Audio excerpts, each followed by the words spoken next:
Hey everybody, as we approach, we're in the second half of January, I thought I'd check in with you. I've seen a lot of things about how some folks um, perhaps have already given up on anything they might have wanted to start in 2026.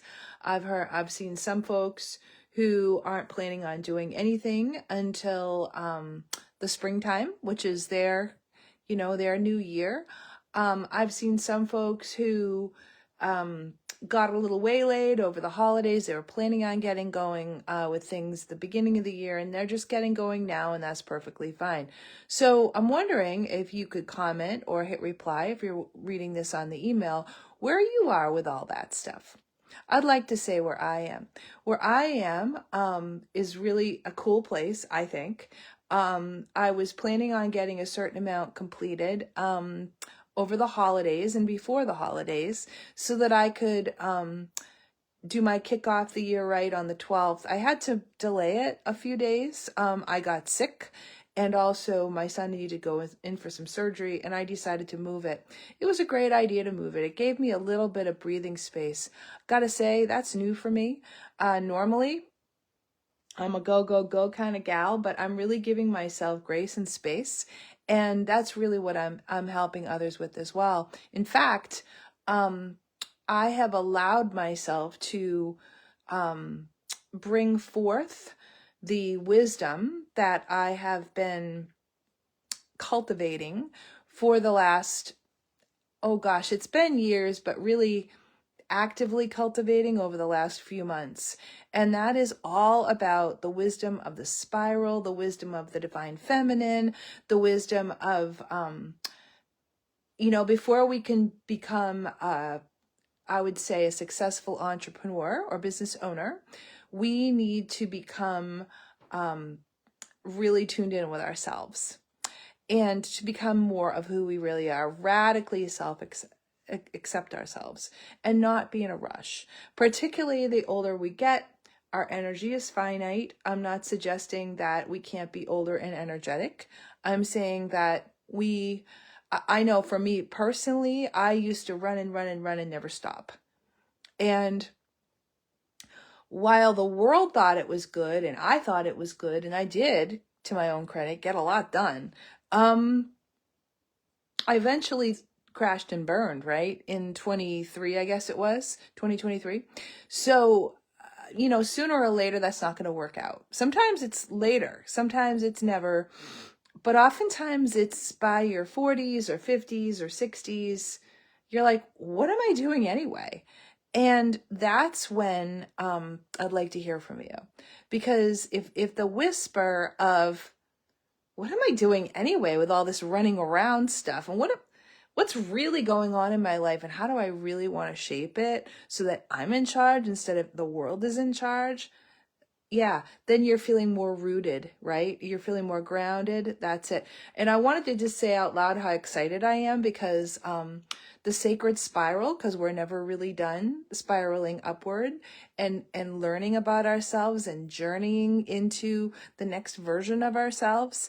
The first step in that, the first season in that is wintering. And it is, in fact, winter still. It's very much winter here in the Northeast. We're going to get a nor'easter, from what I understand, on Sunday. And you may be seeing this in your email on Sunday during or before the nor'easter. Excuse me, the nor'easter. So, yeah, that's exciting stuff. So in wintering, beyond the seasonal nod, it's all about really taking inventory, really understanding, hey, what do I want to do when it comes time to really take action? Because there's times in life to rest, and there's times in life to take action. And this happens on the daily. We all rest. We all go to sleep every day. This happens, weekly. In most traditions, there's a day of rest, right? And it also happens, it's ideal to happen monthly. If you think about the moon cycles, the woman's cycles, there's cycles of life. So that's why I created the sacred spiral. This isn't to sell you it, of course, but if you're interested in knowing more about how does the work I do knit in with business coaching, knit in with being the best person I can be, knit in with capitalizing on our industry energy. How does it knit in with being in rhythm with the earth and with our community?